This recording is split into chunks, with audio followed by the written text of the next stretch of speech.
Hello everyone, હું મેહુલ સરાફ સૌનું સ્વાગત કરું છું મારી ચેનલ ધ બ્રાઇટર્સમાં. તો આજનો આ જે વિડીયો છે એ ડિપ્લોમા એન્જિનિયરિંગ સેમેસ્ટર 2, 4 અને 6 એ બધા માટે ઇમ્પોર્ટન્ટ છે. કારણ કે હવે આપણી સમર એક્ઝામ આવવાની છે જીટીયુની 2026ની.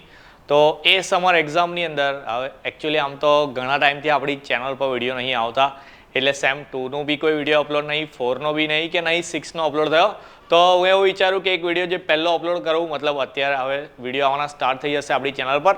તો આજના પહેલા વિડીયોની અંદર કોઈને એવું ના થાય કે ફર્સ્ટ યરનો આવ્યો, સેકન્ડ યરનો આવ્યો કે થર્ડ યરનો. તો આ એક કોમન વિડીયો બનાવું છું કે જેમાં આપણે આ જે સમર એક્ઝામ આવશે આપણી સેમેસ્ટર 2, 4, 6ની, એના માટે જે કઈ રીતની આપણે સ્ટ્રેટેજી, કઈ રીતની તૈયારી કરીશું. કારણ કે અત્યારે આપણું એક સેમેસ્ટર 1નું, સેમેસ્ટર 3નું, સેમેસ્ટર 5નું રિઝલ્ટ બી આવીને ગયું. એકચ્યુઅલી સેમેસ્ટર 5 અને 3નું તો ક્યારનું આવી ગયું, પણ સેમેસ્ટર ફર્સ્ટનું જે અત્યારે રિઝલ્ટ આવીને ગયું એમાં મે બી એવું હશે કે સેકન્ડ યર અને થર્ડ યરના જે સ્ટુડન્ટ કે જેમની પહેલાં કોઈ બેકલોગ રહી ગઈ હશે તો એના પર રિઝલ્ટ આવી ગયા રેમેડિયલના. તો ઘણા બધા સ્ટુડન્ટને બેકલોગનું ટેન્શન હશે, તો કોઈકના એસપીઆઈ ઓછા આવ્યા હશે તો એના એસપીઆઈ ઇન્ક્રીઝ કરવા હશે. તો હવે જે આપણી સમરમાં એક્ઝામ લેવાની છે એનું શિડ્યુલ કઈ રીતનું આવશે, ક્યારથી એક્ઝામ સ્ટાર્ટ થશે, અને આ વખતે આપણે આઈએમપીમાં ટ્રાય કરીશું કે તમને આન્સર સાથે પીડીએફ, મતલબ આપણા જે ઓફલાઈન ક્લાસીસ જે હવે ચાલે છે 2 જગ્યાએ, તો ત્યાંના હું એ સ્ટુડન્ટને આ વખતે એવું કીધું છે કે સારા અક્ષરથી જે મોસ્ટ આઈએમપી ક્વેશ્ચન છે એના આન્સર લખીને પીડીએફ બનાવીએ આપણે. તો આપણા જે યુટ્યુબની બી આપણી બેચ જે ચાલે છે, મતલબ તમે લોકો જે છો દેખો છો આપણા વિડીયો, તો તમને પણ એનો બેનિફિટ થાય. મતલબ જે ઓફલાઈન તો ક્લાસીસ કરે છે એમને તો પ્રોવાઈડ થઈ જાય છે નોટ્સ, પણ હું ચાહું છું આ વખતે કે તમને ઓનલાઈન બી એ નોટ્સ પ્રોવાઈડ કરું. બધી બ્રાન્ચના સ્ટુડન્ટ નથી, પણ હું ટ્રાય કરીશ કે મેક્સિમમ બધી બ્રાન્ચના સ્ટુડન્ટને, બધા સેમેસ્ટરના સ્ટુડન્ટને હું નોટ્સ પહોંચાડું એવું. ઓકે, મે બી કોઈ રહી જાય તો પહેલાંથી કહી દઉં કે કોઈ બ્રાન્ચના કે કોઈ સબ્જેક્ટના નોટ્સ નહીં આપી શકું એમ તો અત્યારથી સોરી કહી દઉં, પણ હું ટ્રાય કરીશ કે મેક્સિમમ બધા જ સબ્જેક્ટના કવર થાય.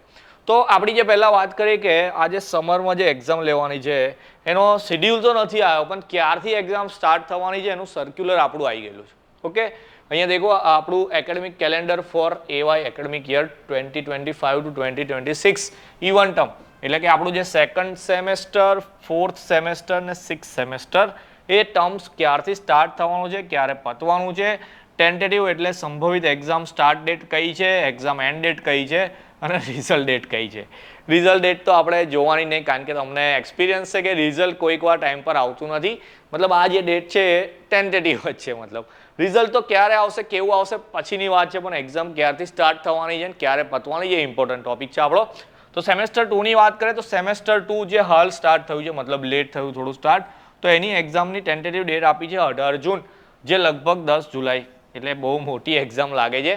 પણ એ કેમ છે એ બી હું તમને કહીશ. ઓકે, ચાલો સેમેસ્ટર 4ની વાત કરીએ, એમની એક્ઝામ છે આપણી 13th મે અને સેમેસ્ટર 6ની 12th મે.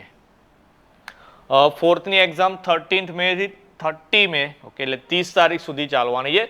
સેમેસ્ટર 6ની તમે દેખો તો 12 મેથી લઈને 16th જૂન સુધી ચાલવાની છે. હવે એક્ઝામમાં આટલો બધો ટાઈમ કેમ?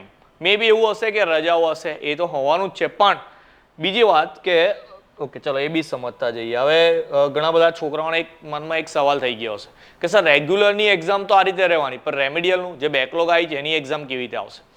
તો પહેલાં આપણે સેમ 6થી સ્ટાર્ટ કરીએ. ચાલો સેમેસ્ટર 6ની વાત કરું તો સેમેસ્ટર 6ની એક્ઝામ જે 12th મેથી સ્ટાર્ટ થવાની છે. હવે એ જે 12th મેથી એક્ઝામ સ્ટાર્ટ થવાની છે એની સાથે સાથે જ જો તમારા 5thમાં બેકલોગ હોય 5thની, જો તમારી 4thમાં બેકલોગ હોય તો એ, અને જો તમારી 3rdમાં બેકલોગ હોય તો આ 3 બેકલોગના શિડ્યુલ તમારા સેમ 6ના ટાઈમ ટેબલની સાથે સાથે જ આવશે. જો સેમ 5માં બેક્સ હશે તો એવું જ આવવાનું છે આ વખતે કે સેમ 5નું પેપર તમારું આફ્ટરનૂનમાં હશે 2:30 થી 5માં, અને સેમ 6નું જે રેગ્યુલરનું પેપર એ 10:30 થી 1ની અંદર હશે. મતલબ એક દિવસે 2 પેપરના આપવાના આવશે, એ તમારા હશે સેમ 6ના અને સેમ 5ના. આઈધર તમારી 3rd ને 4thમાં બેક હશે તો તમારા જે 6ના ટાઈમ ટેબલમાં વચ્ચે જે ગેપ આવશે, મતલબ કે જે રજાઓ હશે એમાં 3rd 4thનું આવશે. સેમ વે જો તમે સેમેસ્ટર 4માં હોય, તમે સેમેસ્ટર 4ની એક્ઝામ આપવાના હોય જે તમારી સ્ટાર્ટ થવાની છે 13th મેથી.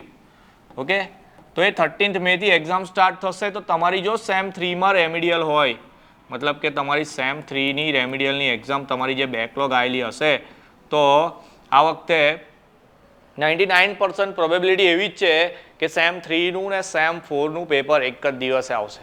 અમે એવું હોય કે સમર એક્ઝામ જે આવે એવરી ટાઈમ એવું હોય છે, એવું નહીં કે તમારા માટે એવું every time GTU summer exam લે તે વખતે E1 સેમેસ્ટર ચાલતા હોય 2, 4, 6, તો ત્યારે 1, 3, 5ની જે રેમિડિયલની એક્ઝામના પેપર હોય તે એક જ દિવસે સેટ થાય. મતલબ કે તમારા સેમ 3 અને સેમ 4ના પેપર એક જ દિવસે સેટ થશે. પહેલું પેપર જે રેગ્યુલરનું તમારું સેમ 4 ને 6નું પેપર એ 10:30થી ચાલુ થશે અને સેમ 3 અને સેમ 5ની જે રેમિડિયલ છે એનું પેપર 2:30થી ચાલુ થશે. કયા બે સબ્જેક્ટ એક દિવસે આવશે? તમે એવું વિચારશો કે સર જે બે સબ્જેક્ટ અઘરા લાગે છે એના જ પેપર એક દિવસે આવશે બંને, તો શું કરીશું? તો કદાચ આટલું મેં કીધું કે એક દિવસે બે પેપર આવશે તો ઘણા બધા સ્ટુડન્ટ આટલું જોઈને અત્યારથી ટેન્સ થઈ ગયા હશે. ટેન્શન લેવાનું નહીં, આપણે સ્ટ્રેટેજી એટલે જ બનાવવા જઈ રહ્યા કે આગળ હવે શું કરીશું. અને જે સેમેસ્ટર 2ની એક્ઝામની વાત કરીએ તો જે સેમેસ્ટર 2ની એક્ઝામ જૂનમાં લેવાની છે, તો એ જે જૂનમાં લેવાના છે એક્ઝામ, હવે સેમેસ્ટર 2 એટલે તમારું ફર્સ્ટ યર ચાલે છે હજુ, તો ફર્સ્ટ યરમાં તમને એવો એટેક નહીં આવે કે એક દિવસે બે પેપર આવશે.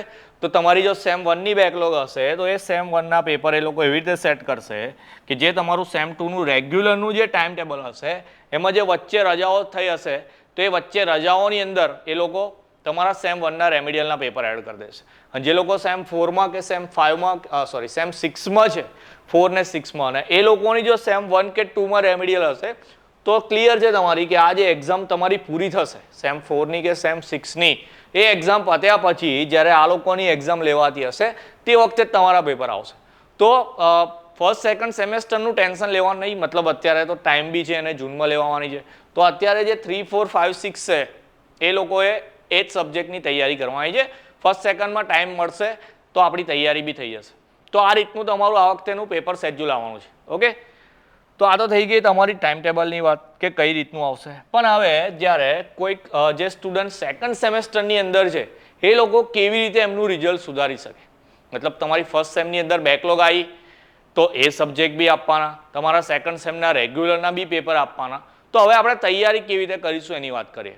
તો જો તમે સેકન્ડ સેમેસ્ટરની અંદર છો, તમારી ફર્સ્ટ સેમેસ્ટરમાં કોઈ બેકલોગ આવી, મે બી એવું હશે ઘણા બધા સ્ટુડન્ટ અત્યારે મતલબ લેટ જોઈન થયા હશે આપણી ચેનલમાં, તો ફર્સ્ટ સેમેસ્ટરના તો ઓલમોસ્ટ બધા સબ્જેક્ટના બધા જ વિડીયો ડિટેલમાં એક્સપ્લેનેશન સાથે છે. મે બી એવું હોય કે ઓલ્ડ સિલેબસના હોય પણ જે સબ્જેક્ટ પહેલાં હતા એ જ અત્યારે છે, ખાલી નામ બદલ્યું. જેમ કે મેથેમેટિક્સ 1 છે તો પહેલાં બેઝિક મેથેમેટિક્સ હતું કે મેથેમેટિક્સ 1 જ હતું, તો જે કન્ટેન્ટ જે હતો એનો એ જ આવવાનો. તો આપણે તો મેથ્સ 1ના બધા ચેપ્ટરના બધા વિડીયો છે, ઇવન પ્લેલિસ્ટની અંદર એવા બી વિડીયો છે કે મેથ્સ 1માં પાસ કેવી રીતે થવાનું, ઇવન બધા ચેપ્ટરના MCQના બી વિડીયો લગાવેલા છે. સેમ વે તમારું સેકન્ડ સેમનું મેથેમેટિક્સ, હવે બે ટાઈપના મેથેમેટિક્સ છે, કોઈકને એપ્લાઇડ મેથેમેટિક્સ છે તો કોઈકને એન્જિનિયરિંગ મેથેમેટિક્સ છે. પણ આ બંનેની બી પ્લેલિસ્ટ રેડી છે આપણી મેથેમેટિક્સની. તો તમે મેથેમેટિક્સની પ્લેલિસ્ટ જો અત્યાર સુધી ઘણા બધા સ્ટુડન્ટ તો તૈયારી કરવાની સ્ટાર્ટ કરી લીધી છે, મે બી તમારી મિડ એક્ઝામ આવી હોય એટલા માટે. પણ તમે મતલબ ઘણા બધા સ્ટુડન્ટ આ પ્લેલિસ્ટમાંથી તૈયારી કરે કારણ કે એના વિડીયોની અંદર કોમેન્ટ આવે છે છોકરાઓની. તો જે લોકોએ નથી જોઈ એ લોકો જઈને દેખજો જરા. એપ્લાઇડ એન્જિનિયરિંગ મેથેમેટિક્સના દરેક ચેપ્ટરના દરેક ટાઈપના વિડીયો અવેલેબલ છે. હા, નવા વિડીયો બી આવશે. બધા સ્ટુડન્ટ એવું કહે કે સર નવો વિડીયો મૂકો એવું, પણ મેં જ ભણાવતો હતો, એ જ સિલેબસ હતો, એ જ રીત હતી. તો હું ફરી ભણાવીશ તો કદાચ મારા કપડાં ચેન્જ થશે, બોલવાની સ્ટાઇલ ચેન્જ થશે, પણ દાખલો એ જ ગણાવીશ ને એવી રીતે જ ગણાવીશ. તો એ તમે વિડીયો પ્રિફર કરી શકો છો, તમે એમાંથી તૈયારી કરી શકો છો. તો દરેક ટાઈપના વિડીયો છે. તો આ વખતે મેં એવું કરીશ કે મેથ્સના જેટલા બી ચેપ્ટર છે એના વન શોટ મતલબ એક જ વિડીયોની અંદર બધી ટાઈપના વિડીયો આપણે બધા ટાઈપના દાખલા લઈ લઈશું, જેવું આપણે લાસ્ટ સેમેસ્ટરમાં બી કર્યું હતું ફર્સ્ટની અંદર એવું જ કરીશું. તો આ તો થઈ ગઈ મેથ્સની વાત. કોઈક બ્રાન્ચની અંદર આ વખતે એપ્લાઇડ ફિઝિક્સ છે તો કોઈકની અંદર મોડર્ન ફિઝિક્સ હશે, તો એ બંનેના બી તમે દેખો તો એ બંનેની બી પ્લેલિસ્ટ છે ને એના બી બધા જ ચેપ્ટરના IMP ક્વેશ્ચન બી અંદર અપલોડ કરેલા છે. ઓકે, એના પછી E&Sની વાત કરીએ એટલે કે એન્વાયરમેન્ટની. તો એન્વાયરમેન્ટ તો તમે ભણ્યો હશે કે દેખ્યો હશે તો તમને એક વસ્તુ ખબર પડી ગઈ હશે કે એન્વાયરમેન્ટ સબ્જેક્ટનું ટેન્શન લેવાની જરૂર નહીં, તમે ગપ્પા મારીને લખશો ને એવું બધું છે. પણ એમાં બી એક્સપ્લેનેશન સાથે IMP ક્વેશ્ચનના બી વિડીયો મતલબ એની બી પ્લેલિસ્ટ રેડી જ છે. ઓકે, તો મેથ્સ થઈ ગયું, ફિઝિક્સ થઈ ગયું, એન્વાયરમેન્ટ થઈ ગયું. કોઈક બ્રાન્ચની અંદર જો કેમેસ્ટ્રી હોય તો કેમેસ્ટ્રીમાં બી જે 3 ટાઈપના કેમેસ્ટ્રી આવે છે એના બી બધા વિડીયો અપલોડેડ કરેલા છે, આપણે પ્લેલિસ્ટ બનાવેલી છે. ઇવન તમે ડિપ્લોમા સેકન્ડ સેમ IMP વાળી પ્લેલિસ્ટ જોશો તો તમને એમાં બી ઘણા બધા IMPના મતલબ દરેક સબ્જેક્ટના IMPના વિડીયો મળી જશે. આની સિવાય CPD કે IBDCની વાત કરીએ તો એમાં કોઈ ટેન્શન લેવાની જરૂર છે નહીં, એનું પેપર MCQ વાળું આવશે. આનો બી એક વિડીયો આપણી ચેનલ પર અપલોડ કરેલો છે. કે સીપીડી ને આઈપીડીસીમાં શું કરવાનું, કેવી રીતે તૈયારી કરવાની, એ બધી વસ્તુ છે. ઓકે, આની સિવાયના જે સબ્જેક્ટ છે, જેમ કે કોઈ મિકેનિકલમાં છે તો એ લોકોને ડ્રાફ્ટિંગ હશે, સિવિલમાં હશે તો સર્વેઇંગ હશે. તો અમુક સબ્જેક્ટ છે કે જેના કન્ટેન્ટ તમને આપણી ચેનલ પર નહીં મળે. સ્ક્રિપ્ટિંગ લેંગ્વેજ આવી ગયું તમારું, તો સ્ક્રિપ્ટિંગ લેંગ્વેજના બી દરેક ચેપ્ટરના વિડીયો નથી. હા, મોસ્ટ ટાઈમ બી મળી જશે તમને, પણ ચેપ્ટર વાઇઝ વિડીયો નહીં. તો જે મેં આ વખતે એવું ટ્રાય કરવાનો છું કે મતલબ જે અવેલેબલ છે એને આપણે વન શોટમાં લઈ લઈશું, પણ જે સબ્જેક્ટના વિડીયો આપણી ચેનલ પર નથી તો આપણે એની પ્લેલિસ્ટ બનાવીને આપણે એના બી વિડીયો મૂકવાનો ટ્રાય કરીશું. મિકેનિકલ ડ્રાફ્ટિંગ છે, ડ્રોઈંગ છે, બહુ લેન્ધી આવે છે ને એવું મને આ ડિજિટલ બોર્ડ પર એટલું બધું ફાવતું નથી, એટલે એના વિડીયો હું ઓનેસ્ટલી કહું તો એટલે જ નહીં બનાવતો. બાકી એમડીના બી ખરેખર વિડીયો હોવા જોઈએ, મતલબ એની બી તૈયારી કરવાની હોય છે. પણ એમડીમાં કેવી રીતે સ્ટ્રેટેજી બનાવીને પાસ થવાનું, સારા માર્ક્સ લાવવાના, એનો વિડીયો આપણી પાસે ચેનલ પર છે, તમે એ જોઈ લેજો તો તમને આઈડિયા આવી જશે. બીજા કોઈ સબ્જેક્ટ હું મિસ કરતો હોય તો કોમેન્ટ સેક્શનમાં બતાવજો, તો મને આઈડિયા આવે કે આ સબ્જેક્ટ પર બી આપણે કામ કરવાનું. તો આ થઈ ગઈ આપણી સેમેસ્ટર 2ની વાત. નેક્સ્ટ જોઈએ સેમેસ્ટર 4 વાળાને શું કરવાનું છે. તો સેમેસ્ટર 4ની અંદર મતલબ ન્યૂ સિલેબસ ચાલે, તો સેમેસ્ટર 4ની અંદર મિકેનિકલ, ઇલેક્ટ્રિકલ, કેમિકલ આ બધી બ્રાન્ચના સ્ટુડન્ટ મારી પાસે છે. તો એ જે 3 બ્રાન્ચ બોલ્યો, મિકેનિકલ, ઇલેક્ટ્રિકલ ને કેમિકલ, એના દરેક સબ્જેક્ટના આઈએમપી બી રેડી છે. ઇવન નોટ્સ બનાવવાનું બી કામ સ્ટુડન્ટ્સને આપ્યું, તો એ લોકોએ એ કામ બી ચાલુ કરી દીધું છે. તો એના જે મેઇન સબ્જેક્ટ છે, જેમ કે આ સેમેસ્ટર 4ની અંદર મિકેનિકલ બ્રાન્ચની વાત કરીએ તો મિકેનિકલ બ્રાન્ચની અંદર ઘણા બધા સ્ટુડન્ટને અત્યારથી ડીએમઈની તકલીફ હશે. તો ડીએમઈમાં મતલબ સેમેસ્ટર 6 વાળા હોય તો સેમેસ્ટર 6 વાળાને બી કહું, 6 વાળાને બી ડીએમઈ આવે છે, અને પેપર આમ તો સેમ આવવું જોઈએ પણ સેમ નહીં આવે, કારણ કે આપણો સબ્જેક્ટ કોડ અલગ છે, એમનો સબ્જેક્ટ કોડ અલગ છે, તો પેપર ડિફરન્ટ આવશે પણ સિલેબસ સેમ છે. એક ડીએમઈમાં એવું છે, એક આઈઈએમ છે, ઇન્ડસ્ટ્રીયલ એન્જિનિયરિંગ મેનેજમેન્ટ, એ સબ્જેક્ટ બી એમાં આવે છે. એફટી વાળો સબ્જેક્ટ છે આપણો ફેબ્રિકેશન ટેકનોલોજી. આ બધા સબ્જેક્ટ 4th ને 6th સેમેસ્ટરના સેમ છે, ઇવન સિલેબસ બી સેમ છે. ME2 આવી ગયું, તો એ બધાના મતલબ સિલેબસ સેમ છે પણ પેપર અલગ અલગ આવશે. મે બી એવું હોય કે સેમેસ્ટર 6નું પેપર આપણી પહેલાં હશે, તો કોઈ સ્ટુડન્ટ એવું વિચારે કે એ લોકોનું પેપર લઈ લઈએ, એમાંથી પૂછાશે. પણ એવું નહીં કે ના પૂછાય, મે બી 1-2 પ્રશ્ન એમાંથી કોપી બી થશે. પણ જે સબ્જેક્ટ જે ટફ છે આપણો ડીએમઈ, એ ડીએમઈમાં શું કરવાનું છે એની તો એકદમ મસ્ત સ્ટ્રેટેજી બનાવી છે. આખા સબ્જેક્ટમાંથી કેટલી ટાઈપના ન્યુમેરિકલ કરવાના છે અને કયા ન્યુમેરિકલ કરવાના છે. આ વખતે એવી બી ગેરંટી આપીશ તમને કે આ જ દાખલો પૂછાશે. આમાં જે જગ્યાએ જે ડેટા લખેલો છે એ ડેટાવાળો ન્યુમેરિકલ આવશે. તો સેમ 4ના મિકેનિકલના જ્યારે વિડીયો સ્ટાર્ટ કરીશું, સૌથી પહેલો વિડીયો આપણે ડીએમઈનો જ બનાવીશું, કારણ કે કદાચ તમને એમાં જ વધારે ટેન્શન હશે. તો મિકેનિકલવાળાની વાત કરીએ તો આપણે એમાં ડીએમઈમાં ન્યુમેરિકલ છે, ભરપૂર ન્યુમેરિકલ છે. T1 એટલે કે થર્મલની વાત કરીએ તો થર્મલની અંદર થોડા ઘણા ન્યુમેરિકલ આવશે, પૂરેપૂરો થિયરિટિકલ બી નહીં કે પૂરેપૂરો ન્યુમેરિકલ બી નહીં. તો એમાં બહુ વાંધો નહીં આવે, એની બી થિયરી કેવી રીતે તૈયારી કરવાની એના બી આઈએમપી તમને મળી જશે. એફટી જે છે તો એફટી ઇલેક્ટિવ સબ્જેક્ટ છે. મે બી કોઈ કોલેજમાં એફટી કરાયું હોય, કોઈક સબ્જેક્ટ કોઈક કોલેજની અંદર ઈસીપીએમ પેલો કોસ્ટિંગ પ્લાન્ટ મેન્ટેનન્સ વાળો સબ્જેક્ટ છે એવો. તો આપણે જોઈશું કે જરા એવા જે ઇલેક્ટિવ સબ્જેક્ટ છે તો એની સૌથી વધારે સ્ટુડન્ટને જે સબ્જેક્ટ સિલેક્ટ કરાયેલો હશે પહેલાં આપણે એના વિડીયો આઈએમપી બનાવીશું. મારી પાસે બંને બ્રાન્ચના મતલબ બંને સબ્જેક્ટવાળા સ્ટુડન્ટ અવેલેબલ છે, એફટીવાળા બી છે, ઈસીપીએમવાળા બી છે. તો બંનેના મટીરિયલ બી આપણે રેડી કરીને તૈયાર કરી લઈશું. ઓકે, ઇલેક્ટ્રિકલની વાત કરીએ તો ઇલેક્ટ્રિકલની અંદર મશીન 2 છે કે માઇક્રો કંટ્રોલર છે, એ બધા સબ્જેક્ટમાં મતલબ મશીન 2 ને માઇક્રો કંટ્રોલર આ બેમાં થોડીક મહેનત કરવાની જરૂર પડશે તમને. માઇક્રો કંટ્રોલર સબ્જેક્ટ આમ ટફ છે પણ એના અમુક ક્વેશ્ચન એવા છે કે જે ફિક્સ પેપરમાં પૂછાઈ ગયેલા છે અને બહુ વધારે બી તૈયારી કરવાની જરૂર નથી. તો એ સબ્જેક્ટ બી આપણે બધા ક્લિયર કરી લઈશું. તો રેગ્યુલરની મતલબ રેગ્યુલર જે પેપર આવવાના આપણા 4th સેમની અંદર, એમાં દરેક સબ્જેક્ટના તમને હું આઈએમપી પ્રોવાઈડ કરીશ. 3rd સેમમાં જેની બેકલોગ આવી ગઈ છે એ લોકોએ શું કરવાનું છે, તો જે 3rd સેમના આપણે આઈએમપી પહેલાંથી અપલોડ કરેલા છે, 3rd સેમના જે ટોપ 30 કરેલા, આ વખતે કદાચ આપણે ટોપ 30 મોસ્ટ આઈએમપી ક્વેશ્ચનના જે વિડીયો અપલોડ કરેલા છે એમાંથી જ તૈયારી કરવાની છે. હવે એ રેગ્યુલર એક્ઝામ માટે બી એ જ ચાલે, રેમિડિયલ એક્ઝામ માટે બી એ જ ચાલે. તો એવું પૂછવાનું નહીં કે હવે સર 3rd સેમના બેકલોગ માટે શું કરીશું. એ 30 ક્વેશ્ચન જ કરવાના તમારે, એમાંથી જ પેપર આવશે. ફરી બી તમારી બેક કેમ આવી એ તમને ખુદને ખબર હશે. કોઈ સ્ટુડન્ટ એવું કહેતા હશે કે સર હું લખીને તો બધું આવ્યો તો પણ ખબર નહીં કેમ ફેલ કર્યો. કોઈ એવું કહેશે કે સર પહેલાં આરામથી લખ્યું હતું એ પાસ થઈ ગયું, હું ફેલ થઈ ગયો. બધી વાત બરાબર, પણ તમને અંદરથી કોઈ મતલબ એક રીઝન ખબર જ હશે કે તમે કેમ ફેલ થયા એવું. તો એ રીઝનને હવે હટાવીને આપણે થર્ડ સેમના રેમેડિયલમાં બી એ ક્લિયર કરવાનું. ફર્સ્ટ સેકન્ડ જેવું બી ગયું હોય પતી ગયું હોય, મતલબ કોઈ બી એની બેક રહી ગઈ હોય તો એ બી ક્લિયર કરી લેવાની. કારણ કે હવે ફોર્થ સેમ પતશે પછી લાસ્ટ યર બાકી રહેશે ને ફિફ્થ સેમમાં જ ભણવાનું છે એવું બધાને ખબર હશે. સિક્સ સેમમાં તો ઇન્ટર્નશીપ આવવાની છે. તો હવે ખાલી આ જો તમારું ફોર્થ સેમની એક્ઝામ આપો, આગળનું બધું ક્લિયર કરી લો, તો પછી એક સેમેસ્ટર ફિફ્થ બાકી રહે, ખાલી ફિફ્થની એક્ઝામ આપવાની, એ ક્લિયર થઈ જાય.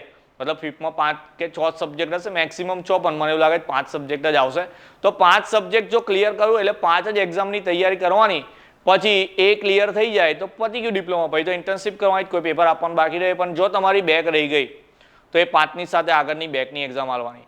10 પેપર આપશો, કદાચ કોઈ બેક રહી જાય, હું તો નહીં ચાહતો કોઈની બી બેક રહી જાય, પણ કોઈકની જો બેક રહી હશે તો પછી એનું ડિપ્લોમા ટાઈમ પર પૂરું થવાના ચાન્સીસ ઓછા થઈ જશે.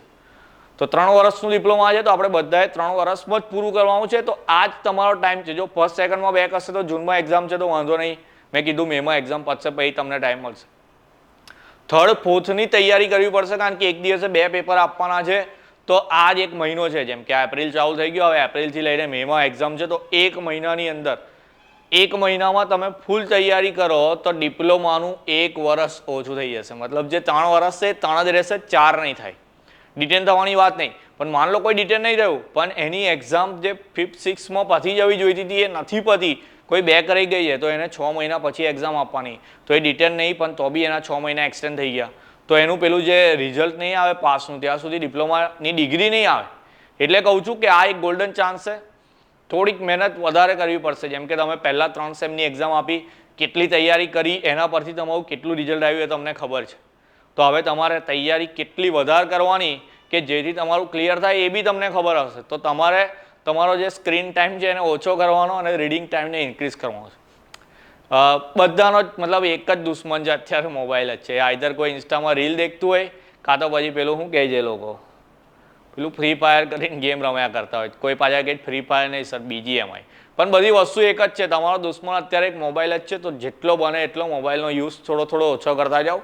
એવું બી નહીં કે એક જ દિવસમાં ઓછો થઈ જશે, થોડીક વાર લાગશે. પણ આ 1 મહિના માટે કહું છું ખાલી, કે જ્યાં સુધી તમારી આ સમરની એક્ઝામ ક્લિયર ના થાય ત્યાં સુધી એને જરા ક્લિયર કરી લો.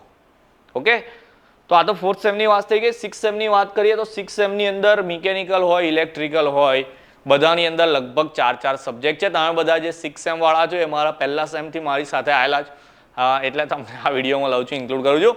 મિકેનિકલ ઇલેક્ટ્રિકલની વાત કરીએ, બધામાં 4 સબ્જેક્ટ જ છે. મારી પાસે મિકેનિકલ ઇલેક્ટ્રિકલના સ્ટુડન્ટ છે આ વખતે ખાલી 6th સેમની અંદર. મિકેનિકલમાં જે 4 સબ્જેક્ટ છે આપણે એમાં DME છે, IEM છે, CAD CAM છે અને એક ઇલેક્ટિવ સબ્જેક્ટ છે. એમાં મોસ્ટલી બધાને FT જ આપતા હોય, ફેબ્રિકેશન ટેકનોલોજી. તો જે DME વાળો જે સબ્જેક્ટ છે આપણો, કે જેમાં તમને સૌથી વધારે તકલીફ હશે, જે આ વખતે 4th સેમની અંદર બી છે. તો આ જે DME વાળો સબ્જેક્ટ છે એનું આપણે એનાલિસિસ કરી નાખ્યું છે. DMEની અંદર બધા બહુ ન્યુમેરિકલ પેપર તમે દેખો, બધા બહુ ન્યુમેરિકલ આવે. 70માંથી લગભગ 50 માર્કના તો ન્યુમેરિકલ આવતા હોય.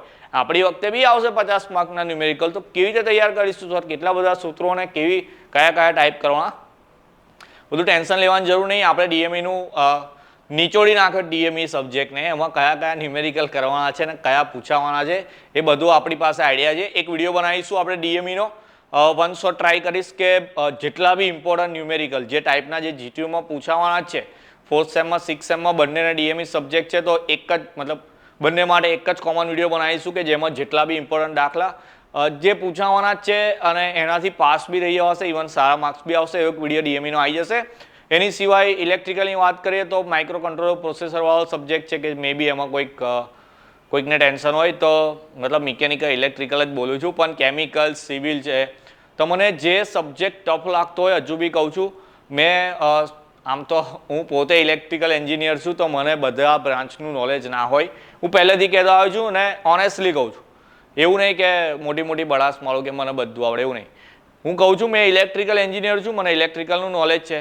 મિકેનિકલના સ્ટુડન્ટ મેં જ્યારથી ભણવાનું સ્ટાર્ટ કર્યું ત્યારથી મારી પાસે આવે છે અને તમારી પાસે જ ભણવું એવું કે તો હું મિકેનિકલ બી ખાસું એવું શીખી ગયો છું. 6ઠ્ઠા સેમ સુધી મિકેનિકલ બી ભણાવું છું હવે. પણ જે સ્ટુડન્ટ મારી પાસે નથી, મતલબ કેમિકલના નથી, સિવિલના નથી, તો એના સબ્જેક્ટનું નોલેજ મારી પાસે નથી.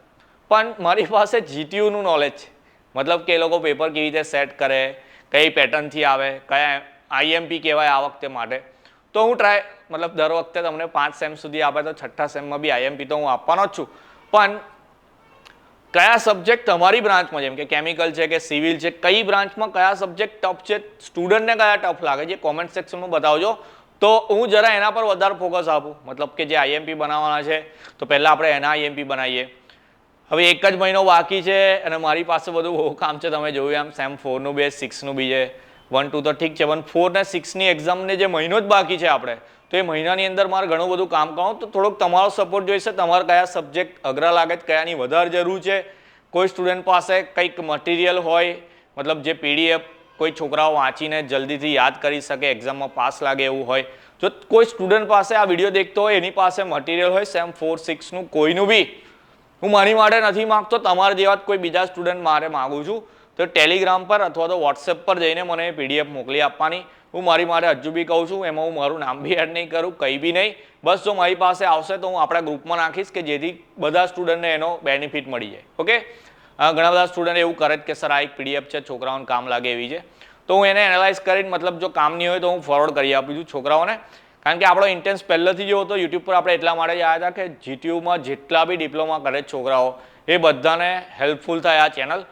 તમે તો ફર્સ્ટ ટાઈમથી જો, તમને તો કદાચ હેલ્પફુલ થઈ બી હશે. જોઈએ હવે આ વિડીયોના કોમેન્ટની અંદર કે છોકરા કેવો રિવ્યૂ આપે છે. 3 વર્ષનું ડિપ્લોમા છે ને આપણી ચેનલના બી હવે 3 વર્ષ થવાના છે, તો 3 વર્ષનો આપણી જે જર્ની હતી કેવી રહી. DDCETના બધા બહુ છોકરાઓ એવું કહેતા કે સર DDCETની બી કરાવો, પણ હવે આપણે નવી બ્રાન્ચ બી ઓપન કરી તો એકચ્યુઅલી હવે 2 જગ્યાએ ક્લાસીસ થઈ ગયા છે આપણા, તો 2 જગ્યાએ ક્લાસીસ મારે એકલાએ ટેકલ કરવાના. હું એને હજુ ફેકલ્ટી નહીં રાખી નવી કોઈ, કારણ કે લોકો મારા થ્રુ, મતલબ મારા નામથી ક્લાસ જોઈન કરે તો પછી હું ટ્રાય કરું કે હું જ ભણાવું જવું. તો અત્યારે વર્કલોડ થોડો વધારે છે મારી પર, એટલે યુટ્યુબ પર બહુ કામ નહીં થતું. ઇવન વીકેન્ડની બી બેચ ચાલુ કરી છે આપણે. વીકેન્ડની બેચ એટલા માટે કે કોઈ દૂરના સ્ટુડન્ટ્સ હોય કે જે બરોડાથી દૂર રહેતા હોય, એ લોકો ડેલી બેઝિસ પર અપડાઉન ના કરી શકતા હોય, તો આપણે Saturday Sunday, either only Sunday એવા બી ક્લાસીસ મતલબ બેચીસ સ્ટાર્ટ કરી છે કે જેમાં જે છોકરાઓને કોઈ સબ્જેક્ટમાં બહુ તકલીફ પડતી હોય ને એમાં ખાલી પાસ થવું હોય, તો આપણે એક વીકેન્ડનો એક ક્લાસ એવો લઈએ છીએ કે જેમાં એવી તૈયારી કરાવીએ કે જે સબ્જેક્ટમાં પાસ તો થઈ જવાના છે પણ ઇવન સારા માર્ક્સ બી સ્કોર કરી શકે. ઓકે, તો કોઈ બી સ્ટુડન્ટને કંઈ બી ક્વેરી હોય, કોઈક બેકલોગમાં પ્રોબ્લેમ આવતી હોય, કોઈ બેકલોગ પહેલાંથી નીકળતી ના હોય કોઈ સબ્જેક્ટની અંદર, અને હવે એ બેકલોગ કાઢવા માંગતા હોય, તો પછી આપણે જે આની પહેલાં એક શોર્ટ્સ અપલોડ કરી હતી એમાં કોન્ટેક્ટ ડિટેલમાં એડ્રેસ બી છે ને એક વોટ્સએપ નંબર બી છે, ત્યાં જઈને તમે કોન્ટેક્ટ કરો, તમારી બેકલોગ બી ક્લિયર કરાવીશું ને જે રિસન્ટ સેમેસ્ટર છે એનું આપણે SPI બી સારા એવા લાવીશું. ઓકે, તો આઈ હોપ આ વિડીયો જે મોટિવથી મેં બનાવેલો હતો એ મોટિવ ક્લિયર થઈ ગયો. આપણે સેમ 2 4 6ની સમર એક્ઝામ હવે આવવાની છે 1-2 મહિનાની અંદર, તો ફૂલ તૈયારી સ્ટાર્ટ કરી લેજો. જેટલું બી આપણી ચેનલ પર કન્ટેન્ટ અવેલેબલ છે કે જે તમને કામ લાગે એવું હોય એ વાપરી લેવાનું, ફ્રીમાં વાપરવાનું, તો બધા વિડીયો જોઈ લેવાના, અને કોઈ વસ્તુ અવેલેબલ ના હોય તો પછી મને કહેવાની, આપણે ટ્રાય કરીશું કે જલ્દીથી જલ્દી એનો વિડીયો આવે. ઓકે, તો બરાબર તૈયારી કરતા રહેજો, સાથે તમારું ધ્યાન રાખજો. જય હિન્દ, જય ભારત.